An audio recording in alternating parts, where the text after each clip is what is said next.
নমস্কার বন্ধুরা, আমার রান্নাঘরে সকলকেই স্বাগত। আজকে আমি কচু এবং মিষ্টি কুমড়ো দিয়ে তরকারি বানাবো। কচু আমরা অনেকভাবেই রান্না করি এবং মিষ্টি কুমড়োও আমরা অনেকভাবেই রান্না করি। এখন আমি কচু এবং মিষ্টি কুমড়ো একসাথে রান্না করব।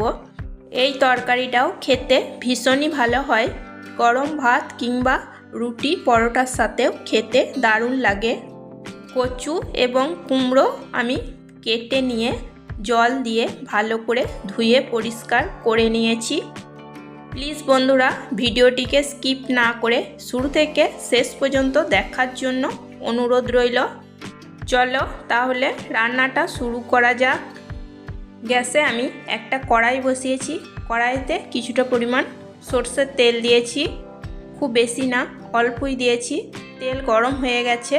এখন ফোড়নের জন্য দিয়েছি একটা শুকনো লঙ্কা, একটা তেজপাতা ও হাফ চা চামচ 5 ফোড়ন। একটু নাড়াচাড়া করে নিচ্ছি। এখন দেব হাফ চা চামচ মতো আদা বাটা। আদা বাটা তেলে ভেজে নেব। এখানে আমি রান্নাটা নিরামিষ করব, কোনো রকম পেঁয়াজ রসুনের ব্যবহার করব না। তোমরা চাইলে পেঁয়াজ রসুনের ব্যবহার করতে পারো। পেঁয়াজ রসুন ছাড়াও কিন্তু এই তরকারিটা খেতে খুবই ভালো হয়। আদা বাটা তেলে ভাজা হয়ে গেছে। এখন আমি মিষ্টি কুমড়ো এবং কচু দিয়ে দেব।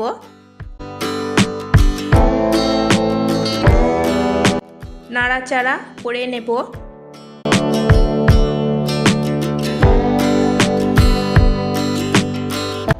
মিডিয়াম ফ্লেমে 2 মিনিট মতো নাড়াচাড়া করে নিয়ে ঢাকা দিয়ে লো ফ্লেমে কিছুক্ষণ রান্না করে নেব। 5 মিনিট মতো আমি ঢাকা দিয়ে রান্না করে নিয়েছি। মাঝে একবার ঢাকা সরিয়ে আমি নাড়াচাড়া করে নিয়েছিলাম। লো ফ্লেমে ঢাকা দিয়ে রান্না করে নেওয়ার ফলে কচু এবং কুমড়ো অনেকটাই সেদ্ধ হয়ে গেছে। এখন আমি দেব 1 চামচ ধনে জিরের গুঁড়ো আর 1 চামচ হলুদের গুঁড়ো। আবারও আমি মিডিয়াম টু লো ফ্লেমে মশলার কাঁচা গন্ধ যাওয়া পর্যন্ত নাড়াচাড়া করে ভালো করে কষিয়ে নেব। খুব বেশি মশলা দিয়ে এই রান্নাটা করার কোনো দরকার নেই। কম মশলা দিয়েও এই রান্নাটা খেতে খুব ভালো হয়। দেখো বন্ধুরা, আমি খুব ভালো করে কষিয়ে নিয়েছি। মশলার কাঁচা গন্ধ চলে গেছে।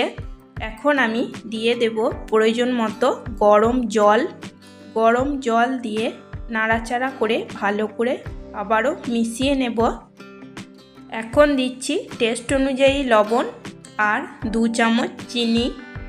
একটু মিষ্টি মিষ্টি হলে তরকারিটা খেতে খুবই ভালো লাগে। আবারও নাড়াচাড়া করে মিশিয়ে নেব। কচু এবং কুমড়ো অনেকটাই সেদ্ধ হয়ে গেছে। খুব ভালো মতো সেদ্ধ হওয়ার জন্য আমি ঢাকা দিয়ে কিছুক্ষণ রান্না করে নেব। গ্যাসের ফ্লেম মিডিয়াম টু লোতে রাখব। আবারও আমি 4 থেকে 5 মিনিট মতো রান্না করে নেওয়ার পর ঢাকা সরিয়ে নিয়েছি। দেখো কচু এবং কুমড়ো খুব ভালো মতো সেদ্ধ হয়ে গেছে। একটু নাড়াচাড়া করে নিচ্ছি। এখন আমি এতে দিয়ে দেব হাফ চামচ সবজি মশলা।